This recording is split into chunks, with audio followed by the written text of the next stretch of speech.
राजनीतिक इतिहास में एक विशेष महत्व रखता है। मालदा से हम मुर्शिदाबाद जाएंगे, कल उसके बाद बीरभूम जाएंगे और बीरभूम होकर हम झारखंड में प्रवेश करेंगे। तो ये पश्चिम बंगाल पार्ट 2 भारत जोड़ो न्याय यात्रा का है। आज मेरे साथ हमारे NSUI के प्रभारी, AICC के प्रभारी कन्हैया कुमार जी हैं। वो एक अत्यंत महत्व विषय, राष्ट्रीय स्तर पर जो महत्व विषय रखता है, हमारे देश की सुरक्षा को लेकर, हमारे देश के नौजवानों को लेकर, उस विषय पर आपको 4-5 मिनट संबोधित करेंगे। उसके बाद जो सवाल है आपके इस विषय पर जो कन्हैया कुमार जी बोलने वाले हैं, और भी विषय जो गर्मा गर्मी में आप लोग उठाते रहते हैं, उन सवालों का जवाब हम देंगे। तो पहला नहीं सुनिए, पहले हमें खत्म करने दीजिए, बाद में आपको जो कुछ सवाल करना है हम सवाल का जवाब देने के लिए तैयार है। तो कन्हैया जी अभी आपको एक अत्यंत महत्वपूर्ण सुरक्षा को लेकर, हमारे युवाओं को के रोजगार को लेकर जो मुद्दा है उसके बारे में कुछ कहेंगे। Kanhaiya Kumar ji. No problem. Okay. अरे बैठो यार, यहाँ आप इधर आ जाइए बस।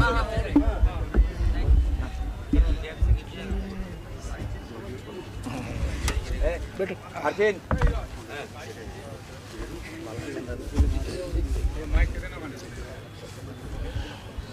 बैठो।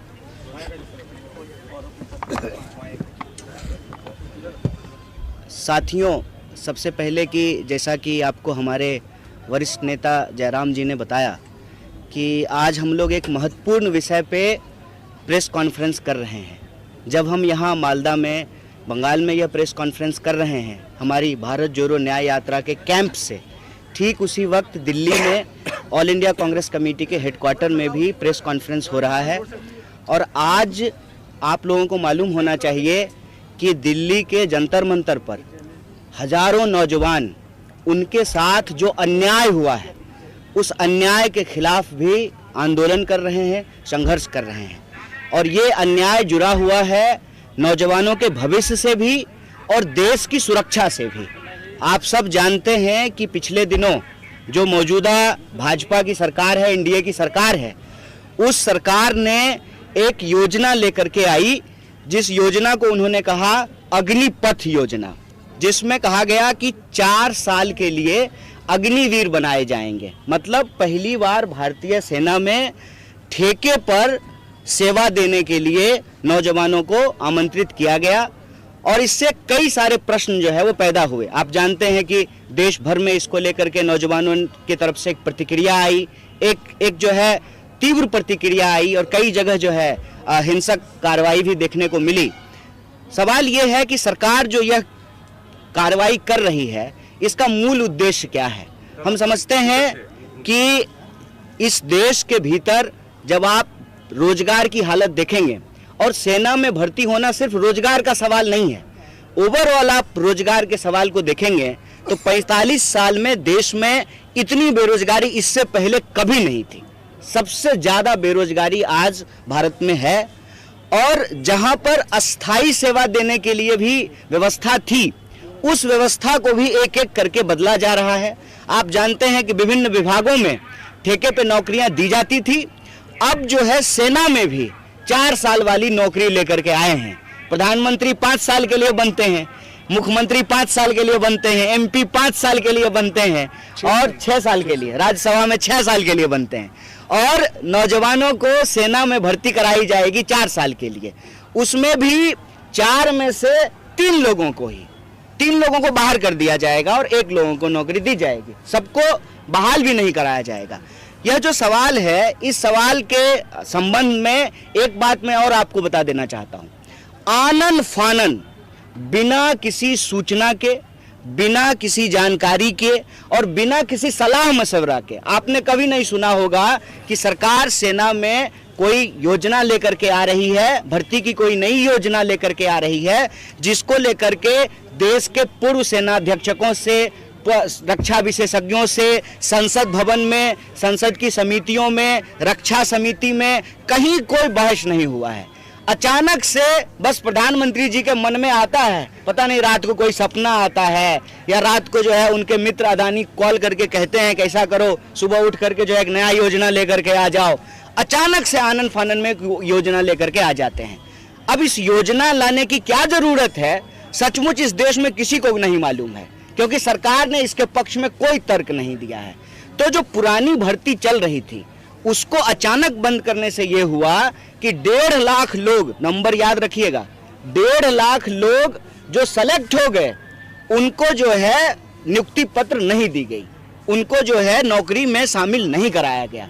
और वो सारे नौजवान पूरे देश भर के अलग अलग इलाके के नौकरी का इंतजार कर रहे हैं।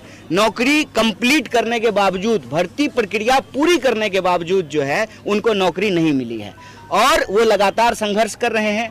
तो कांग्रेस पार्टी जो यह भारत जोड़ो न्याय यात्रा शुरू की है, इस भारत जोड़ो न्याय यात्रा में जो सेंट्रल चीज है वो है न्याय। और हम 5 तरह के न्याय की बात कर रहे हैं।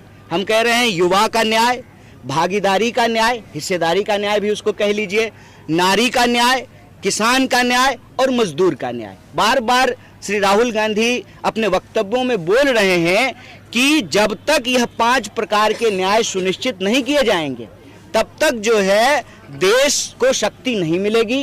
देश जो है दुनिया भर में विकास की जो रफ्तार है उसके साथ कदम ताल मिला करके नहीं चल पाएगा। इसीलिए आज इस विषय पे जो अग्निपथ के नाम पे, अग्निवीर के नाम पे जो इस देश के नौजवानों के भविष्य के साथ खिलवाड़ किया गया है, इस देश की सुरक्षा के साथ जो खिलवाड़ किया गया है, इसको लेकर के जय जवान के नाम से हम लोग ये प्रेस वार्ता एक वक्त जो है यहाँ भी, मालदा में, बंगाल में भी और दिल्ली में भी कर रहे हैं। इसके माध्यम से हम ये सवाल उठा रहे हैं कि आप इस तरह की योजना को बिना डिस्कशन के लेकर के मत आइए, नौजवानों के भविष्य के साथ खेलना बंद कीजिए और जो 1.5 लाख लोग हैं बिना किसी देरी के आप उनको नियुक्ति पत्र दीजिए और साथ ही साथ इस बात का स्पष्टीकरण कीजिए कि देश में जो बेतहाशा बेकारी है उसके लिए सरकार के पास क्या प्लान है। और सरकार से हम यह मांग करते हैं कि युवाओं के न्याय को आपको सुनिश्चित करना पड़ेगा। जब जय जवान होगा तभी जो है जय हिंदुस्तान होगा। यह बात हम लोगों को समझनी पड़ेगी, क्योंकि भारत दुनिया का सबसे युवा देश है। इसीलिए युवा न्याय के पक्ष में यह प्रेस वार्ता हम आपके समक्ष कर रहे हैं। मैं समझता हूं कि हमने अपनी बात रखी है, अब आपके जो प्रश्न होंगे उसका उत्तर दिया जाएगा। बहुत धन्यवाद। 1 मिनट मैं कह दूं पहले से ही कि अभी जो कन्हैया जी ने कहा है जय जवान जय हिंदुस्तान, उसी के बारे में अगर आपके कुछ सवाल हैं इनसे पूछिएगा। जो राजनीतिक सवाल हैं आपके, मैं अलग से उसका जवाब दूंगा। राजनीतिक सवाल नहीं, पहले इसको खत्म कीजिए, बीच में मत करिए, पहले ये खत्म कीजिए। यंग जनरेशन के लिए है, यंग जनरेशन यहाँ पे भी बहुत दिन तक हो गया है। रेड रोड में, गांधी मूर्ति के नीचे या फिर मेयो रोड में अवस्थान पे है, कलकत्ता में 1000 दिन से ज्यादा। किसी ने, बहुत सारा औरतें हैं जिसने अपना बाल भी मुंडवा लिया, बाल नहीं है उन लोगों के पास, लेकिन नौकरी भी नहीं है उन लोगों के पास। उन लोगों के लिए क्या सोचा है आप लोगों ने? क्योंकि उन लोगों का जो कंप्लेन है, आरोप है, वो ना का स्टेट गवर्नमेंट के खिलाफ। देखिए, पूर्वोत्तर के राज्यों से होते हुए अभी बीच में हम लोग बंगाल प्रवेश किए थे, अभी बिहार से फिर बंगाल प्रवेश किए हैं। इस पूरे भारत जोड़ो न्याय यात्रा के अगर आप मुख्य बिंदु को देखेंगे तो उसमें हम यही कह रहे हैं कि किसी की भी, कहीं की भी सरकार हो, हम कह रहे हैं कि देश को यदि शक्तिशाली बनाना है तो हमको युवाओं को न्याय देना पड़ेगा, हमको किसानों को न्याय देना पड़ेगा, हमको मजदूरों को न्यूनतम मजदूरी देनी पड़ेगी, मजदूरों को न्याय देना पड़ेगा, हमको महिलाओं को बराबर का सम्मान देना पड़ेगा, उनके काम का जो है बराबर का उचित मूल्य देना पड़ेगा और जिस भी समाज और समुदाय के लोग हैं सबकी हिस्सेदारी हमको सुनिश्चित करनी पड़ेगी। तो यह जो सवाल हम आज आपके समक्ष रख रहे हैं वो हम अग्निवीर से, अग्निपथ से जुड़ा हुआ सवाल जरूर रख रहे हैं, लेकिन अगर आप इसको लार्जर परिप्रेक्ष्य में देखेंगे तो ये सवाल असल में बेरोजगारी का सवाल है। ये सवाल असल में नौजवानों के भविष्य का सवाल है। ये सवाल असल में अगर आप अग्निपथ की योजना को देखेंगे तो देश की सुरक्षा का सवाल है कि आप देखिए कि अग्निपथ की योजना जो है वो जवानों को लेकर के लाई गई है, जो बुनियाद होते हैं हमारी सुरक्षा व्यवस्था के, हमारी जो सैन्य शक्ति है उसकी बुनियाद है, उसकी नींव है, वो उनसे जुड़ा हुआ ये जो है योजना लाई गई है। हम समझते हैं कि देश के किसी भी हिस्से को आप उठा करके देख लीजिए, कोई ऐसा राज्य नहीं है जहां आज बेरोजगारी सर चढ़ करके नहीं बोल रही है। तो कहीं भी नौजवान अपने हक और अधिकार के लिए लड़ रहे हैं, उनकी आकांक्षाओं को, उनकी उम्मीदों को पूरा करने के लिए यह भारत जोड़ो न्याय यात्रा चल रही है। इसको एक्सप्लेन करो यार, इसको उठ के दिखाओ। रिलीज हम आपके सामने आज जो एक पोस्टर रिलीज कर रहे हैं,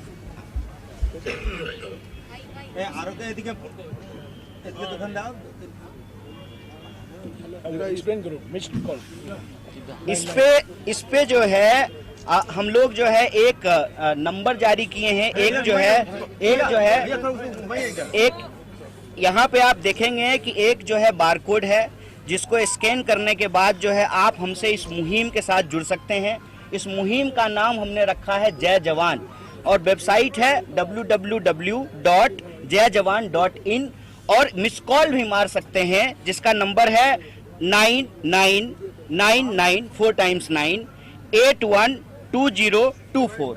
इस पे मिस कॉल मार करके हम देश के नौजवानों से ये अपील करना चाहते हैं, आप जय जवान मुहिम के तहत आपकी जो भी समस्या है, रोजगार से जुड़ा हुआ या आपकी भर्ती से जुड़ा हुआ, और यह जो अग्निपथ योजना है इसके चलते जिनको नौकरियां नहीं मिली है, जो लोग संघर्ष कर रहे हैं, आंदोलन कर रहे हैं, उन तमाम लोगों को इससे जो है जुड़ने की हम अपील कर रहे हैं।